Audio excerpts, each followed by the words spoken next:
तो रायपुर से बड़ी खबर इस वक्त, अनलॉक की तरफ एक और कदम बढ़ गया। Water park, cinema, theatre, swimming pool खोलने को मंजूरी दे दी गई है। सार्वजनिक स्थल, जंगल सफारी, तेलीबांधा तालाब भी खुलेंगे। बूढ़ा तालाब, पुरखौती मुक्तांगन भी खोले जाएंगे। सभी स्थलों को रात 8 बजे तक के लिए खोला जा सकेगा।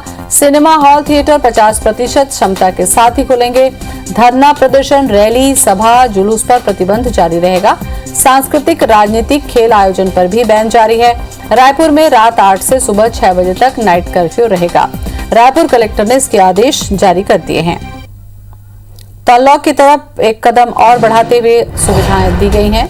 Water park, cinema, theatre, swimming pool को खोलने की मंजूरी दे दी गई है। तो सार्वजनिक स्थल, जंगल सफारी, तेलीबांधा तालाब भी खोला जाएगा। बूढ़ा तालाब, पुरखौती मुक्तांगन भी खुलेंगे।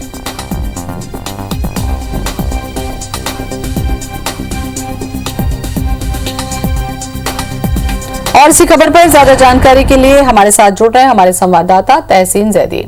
तहसीन, अनलॉक की तरफ एक कदम और हमने बढ़ा दिया है। सार्वजनिक स्थानों में भी अब छूट दी जा रही है। बिल्कुल, जिस तरीके से एक लंबे लॉकडाउन के बाद जो अनलॉक की प्रक्रिया शुरू हुई है, उसमें एक कदम एक और आगे बढ़ाया है प्रशासन ने। जो निवर्तमान जो एक कलेक्टर हैं सौरभ कुमार जी, उन्होंने एक अभी आदेश जारी किया है जो कि लोगों को बहुत प्रतीक्षित भी था, क्योंकि जिस तरीके से लोगों के लॉकडाउन के दौरान काफ़ी घरों में रहे, लेकिन उसके बाद जो अभी जिस तरीके से एक आदेश आया है, उसमें सभी water park, theme park, cinema hall, theatre और स्विमिंग पूल तथा सामूहिक स्थल जैसे जंगल सफारी, मुक्तांगन, प्रकृति मुक्तांगन, बूढ़ा तालाब, ये सभी जो हैं वो 8 बजे तक खोलने की इसमें अनुमति दी गई है। इसके अलावा जिस तरीके से इसमें जो पहले भी कहा गया है कि 10 गात्र और जो कार्यक्रम होंगे उसमें सिर्फ 20 आदमी, और शादी विवाह और समारोह जो होटलों और घरों में होते हैं वो 50 लोगों की इसमें अनुमति दी गई है। इसके अलावा अगर जिस तरीके से जो अभी पिछला एक आदेश आया था जिसमें सभी धार्मिक स्थल खोलने की अनुमति दी गई थी, उसमें जो है सभी 5 आदमियों को, सिर्फ 5 आदमियों को अनुमति एक समय में रहने की उसमें दी गई है, और ये कहा गया है कि कड़ाई से इसका पालन किया जाए। लेकिन जिस तरीके से डेल्टा प्लस की एक जो एक सुगबुगाहट जो एक सामने आई है, उसको लेके प्रशासन पहले से अलर्ट है, और उसने इस बात का आदेश जारी इसमें किया है कि जो भी रायपुर में आएगा, राजधानी में, छत्तीसगढ़ में, वो चाहे रेल से आए चाहे हवाई मार्ग से आए, उसको 96 घंटे का RT-PCR टेस्ट जो है वो रिपोर्ट होना उसका अनिवार्य है। और उसके अलावा जो वैक्सीनेशन के जो दोनों डोज हैं उसकी रिपोर्ट अनिवार्य इसमें यहाँ पे की गई है। तो कुल मिला के ये एक राहत भरी खबर यहाँ पे एक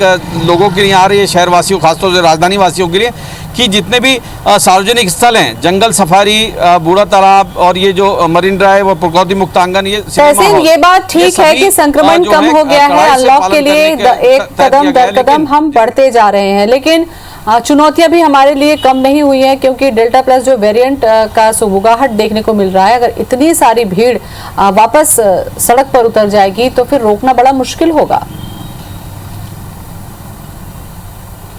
निश्चित तौर पे जिस तरीके से मैं इस बात को कहने जा रहा था कि ये जिस तरीके से अभी जो डेल्टा प्लस की एक जो चुनौती जो सामने आई है, उससे हमें अभी भी अलर्ट रहना है, क्योंकि खतरा जो है वो पूरी तरह से खत्म नहीं हुआ है, सिर्फ अभी टला है।